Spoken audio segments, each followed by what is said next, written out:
Plane door falls off mid-flight by Daily Dose of Internet. Oh boy, this is going to be a wild one. Hello everyone, this is your Daily Dose of Internet. A few days ago, a door on a plane suddenly opened and fell off a few minutes into a flight. As far as I'm aware, actually, wasn't this Boeing? If I understand it correctly, if this was Boeing, some stock prices absolutely dropped on that. And I don't know necessarily what caused it. There's definitely been some people that frequent the Discord server that know exactly what happened with this. And, it depends if it was in the realm of, oh, this is just accepted variance, these are acceptable losses, or if this was in fact a freak accident, or if this was in fact a design flaw. I'm not educated enough to really say one way or the other. What I can say is, from your average person's perspective, even your average investor standpoint, that is definitely going to be damage to a brand, and that is something that some business calls absolutely happened over. That's wild, though. A lot of these people are actually really composed. I wonder if that's just coming off of the year 2023 was, or if, and we're just all just tired, or if it's just like, nah, just take me at that point. I'm very curious. Everyone on board was unharmed and they made an emergency landing. Right. Okay, so there was no one seated there. Thankfully. Dog? Dogs are such strange creatures. I'm much more of a cat person. I do like me some dogs on occasion. Dogs are such strange creatures. Paprika. What? I can see it. That's kind of cool, actually. Kind of looks like Ogerpon from Pokemon, actually, a little bit. One of the masks. That's actually kind of funny. That's meta. I found a YouTuber that made a metal mask that can repair itself. The mask is made of nickel titanium and can be repaired instantly just by having heat applied to it. That's so strange. That's so interesting, actually. Because it heats up and resets back to that former shape, but how do you temper it in such a way that you're able to get that effect? That is super cool. I love that. Ooh! Well, I was waiting for the Mario. Let's go! The Mario 64. Poor dog fell for a fake hand prank. Oh no. Pupper, Pupper is now very confused. Why is this capybara so small? Capybara is actually, I don't remember what the term is specifically, but they come, like, they just, like, they're just birthed, and they can just kind of function. Like how human infants are, for all intents and purposes, just like sacks of potatoes that need like love, care, attention, affection, all that fun stuff, and need to make sure that they just don't like, flatline. Yeah, capybaras just come out and they're just ready to go. They just zip zoom. They're ready. There's an actual term for it, and they're not the only animals that do it. They come out fully formed, and so it's just really interesting to see just like this capybara that is like a tenth of the size of your regular capybara. They are such. They're such strange creatures. And then you just like, oh, these things move slow. And then you see them just like a backyard pool, right? How it's like, probably like 4 feet high right on the edges. You see a capybara just jump in a single jump, just cover that entire height and land in the pool. And you're just like, how do you have... This doesn't make sense to me. These rodents are just... They blow my mind is what they do. Like, I'm actually just at a loss for words on capybaras. I could spend 20 minutes talking about capybaras and how weird they are. I won't. But all I'm going to say, capybaras are such strange creatures. Just... That's got to be a younger capybara. Like really young. These guys helped a sea lion that showed up to their house party. Look, it's the ocean. Dude. That party's an absolute certified banger. Dude, imagine you're just drinking with your buddies and the sea lion shows up. Like, someone out there is going to be like, I'm going to give him a drink. Look, he came all the way here. He deserves a beer. No, you can't give the sea lion beer, Daryl. I'm giving the sea lion beer. And you look at your buddy. He's going to give that sea lion beer. I don't know what you want from me. And that's how the exchange goes. It's your home. This is where we part ways. Now, you have two choices. The ocean... or the cookout. That's the one, see? I found a company that made something called a Mouthpad. It's a little device that can allow people to use a phone or computer by only using their tongue. Oh, this is so cool.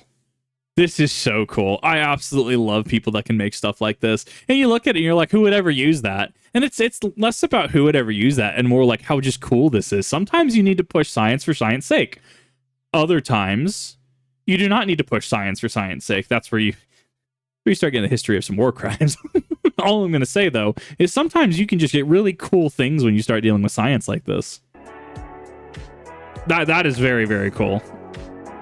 I wonder if this will be... I don't think it'll be mass marketed, but I think this would be a cool project. Pupper. Oh, no! Don't worry, the dog was wearing a harness. Yeah, you could actually see the... It wasn't choking, clearly. Like, look at that. And then it has a quick detach. That makes sense that it's wearing a harness. Yeah, this makes a lot of sense. Thank you for the disclosure on that too, Dalios Internet. Don't worry, the dog was wearing a harness. It's that quick disconnect. What is happening with this bird? Apertura automática. Oh my god.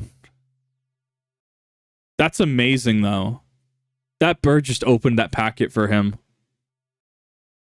Birds are such strange creatures. Generally, I actually like birds. I would never want to own birds because they can be some filthy, nasty animals. Cockatoos, oh my god. Cockatiels are fine. They can be jerks. They can be a little mean. They can be spicy sometimes when they want to be, but they're cute. Cockatoos are they're just a-holes. Like, cockatoos are, in fact, just flying a-holes. Like, I don't think I've like, what is it, Rio, the movie? What the main villain was like an actual cockatoo? The same vibe. Cockatoos are actually just a-holes. That is their whole thing. I'm pretty sure they are just flying spite incarnate. That was amazing. He helped. Dude, look at that mac and cheese. Oh, it's potatoes. What is that? You probably want to eat this food, but it's not real. I paid an artist to make some realistic food out of wax. Thanks, I hate it. But this also doesn't surprise me. What is the weird trick videos people have seen? Like, how does McDonald's get some of these shots? How does Burger King get some of these shots? And they spray it with stuff, and or they use substitutes for certain things. That's, oh god, that is... When you come down to food marketing, it is a wild world. If you've never done that, grats, there's your rabbit hole. Marketing food is such a weird business because you want to hit certain aesthetic points. You want to invoke a certain feel, right? You don't necessarily want, say, a Big Mac, hypothetically, that looks a little smushed or something like that. You want a Big Mac with a nice, robust bun on it. You want that nice, crisp-looking lettuce. You want that nice, not necessarily melted, but you want that cheese that folds over the patty just right. It looks like this patty is cooked very well, right? That kind of thing, right? Or if I'm, say, for example, if I'm marketing ribs, for instance, I want to make sure that these ribs look good, looks like they're cooked. Generally, you probably want to put sauce on it because, you know, I would argue people at large will put sauce on their steak and ribs. A good steak, good ribs, do not need sauce. However, sauce can complement good ribs or a good steak. If you have to use sauce, you're probably covering something. And that's actually what I learned being in the food service industry for a little bit, is how that steaks need to rest. You cook a steak, you need to rest it for a little bit, let it bleed out. Or, you know, someone would order, say, hey, you got any A1? And my chef would absolutely just go through the roof. And he's like, no, we don't have A1, right? That being said, I mean, that's someone who has family that, you know, they have A1 with their eggs. They have A1 whenever they have steak. And it's good steak. Don't get me wrong. A good mark of a good steak as well. People are always like, oh, well, you want to go lower. I can't do blue, okay? Blue is a different kind of steak. That is a different kind of person. I respect it. I don't quite get it, but I respect it, and I respect your decision, and you do you, fam. Rare is still a little too raw for me. I kind of sit in about the mid-rare to medium range. If it's a very good steak, I'll go mid-rare, but medium is kind of that safe spot. I grew up having well-done steaks, and my family cooks it in a way that it still is enjoyable despite it being a well-done steak. And that's the thing, is you'll have steaks. Zach Hazard, Mike Burnfire, right? You know, recount their story with steaks and how, you know, their steaks, it's just like chewing carpet. There's a number, when you get into the world of not only food, but you start getting the sub-world of meats and how you prep that, and what is and isn't socially acceptable, what will and will not piss a chef off, you know, what constitutes good meat and what constitutes bad meat. And even then, in Idaho public school, and I could attest firsthand, part of some of our classes were just, yeah, this is how you tell the rarity, the grade of meat, right? This is prime right here. Up here's like Kobe. You got like choice down here a little bit, right? That was part of our curriculum. Meme that as you will. I digress, though. Food, it is a very good topic. There are many channels out there, Binging with Babish being one of them, right? Where that's what they do, is they do food. And I would argue, if you want to make a successful channel, you should definitely see about doing some food stuff. That being said, I can't do that because people don't want to see me cook. You don't want to see me cook. It's a travesty. I saute damn near everything. I saute green beans. We're going to put it that way. I worked in that one restaurant place, and I will saute everything. It's awful. This is actually really cool. Cool, this is wax. There's a We got fuel really shortage sidetracked. in India right now, so many delivery drivers are having to resort to using horses to deliver food. That's so cool, though. True Chad behavior. Like, hey, imagine if you're like, hey, can I get my T-Bell? And your T-Bell your Uber just shows up, or your DoorDash even, just shows up and they're on a horse. And you're just like, you're getting the extra tip. That's some style right there. That you got some pizzazz too. I like your zest. I like the cut of your jib. Oh no! The goat. I The feel goat like this knew. should be illegal. Oh no! What are they gonna do? What is it? Oh no! It's gonna. Yep. Oh no! So it actually depends on what they do. We've gone over in prior videos about how, there's restaurants that will say buffets and stuff are susceptible to this as well, where you'll have either your line or you'll have what's out on the buffet. And, they may have some like ribs out there, might have some meatloaf, some lasagna, depending on the place, salads, etc. And they'll just throw it all away.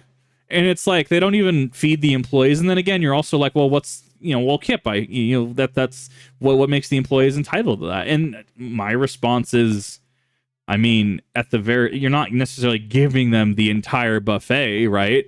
I think if you work at a restaurant, giving them a free lunch is not out of the question, right? Or any leftovers at the end of the night, because all the choice stuff's going to go, right? If you work and your high dollar stuff, I can absolutely understand because that's going to be lost in a certain aspect. But you start getting into like, hey, we have some leftover baked potatoes. Y'all want some? Dude, they're potatoes. Come on now, right? That kind of thing.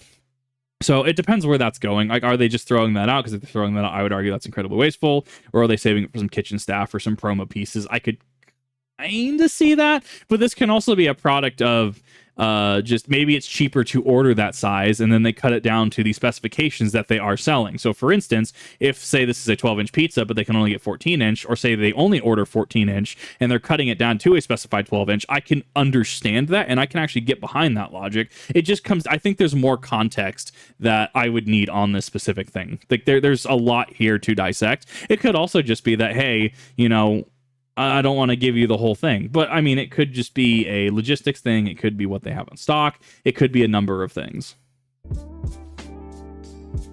That is the end of this video, or we hope you enjoyed. And I'll see you guys again very, very soon. Later. No, this was super cool. If you haven't checked out Daily Dose of Internet, go check out Daily Dose of Internet. They're actually super legit. I love their content, and I'm having an absolute blast just reacting and commentating to some of this stuff. It's very in and out, super friendly. Curious what you guys think of it. Well, tell me, what do you guys think about the plane? Was it Boeing? Was it not Boeing? Do you know anything about what happened to their stock prices after that? Have you worked in a pizzeria or a place that is selling pizza that does similar things to that last clip? What are your thoughts on that? You think it's a logistical issue? Does that make sense? Order maybe only 14 inches versus getting 12 and 14-inch crusts. What are your thoughts, opinions, and insight on that? What are your thoughts and opinions on steaks as well? You like the mid rare, you like that blue. What do you look at? Like, let's be real. It's not gonna, anything you put will probably not be the weirdest thing, because I've definitely had people try to order a medium rare chicken breast. Okay, I worked in a place. We're all gonna say on that. But let me know in the comments section, all that fun stuff. I do encourage that engagement, and I will see you all in the next one.